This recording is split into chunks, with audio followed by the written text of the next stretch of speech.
زیارت خواجه صدراولیای ولی که در قریه زرغونشهر ولسوالی محمد آقای لوگر موقعیت دارد که یکی از آبده‌های تاریخی به شمار می رود و مقبره آن در زمان سلطان محمود غزنوی در ساحه 50 متر مربع زمین در یک طبقه ساخته شده که دارای 7 رواق می باشد.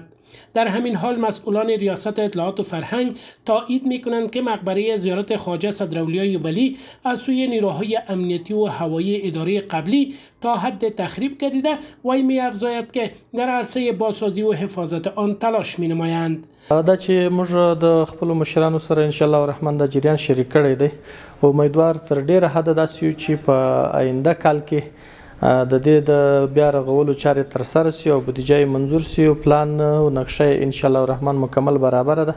همچنان رئیس اطلاعات و فرهنگ زیارت خواجه صدراولیای ولی را یکی از آبده‌های تاریخی در لوگر می‌خواند و از مردم محل می‌طلبد که در عرصه حفظ آن همکاری نمایند. چې دا زموږ تاسې د هیواد او زموږ تاسې د ملت یو شتمني ده او دا موږ او تاسو ته ډېر معنوي ارزښت لري. نو د دوی څخه ارزو لرو امید لرو چې زموږ سره په همدې بخش کې پوره همکاري را سره وکړي. قابل یادآوری است که مقبره زیارت خواجه صدراولیای ولی همزمان با زیارت مهترلام بابا در ولایت لغمان اعمار گردیده است.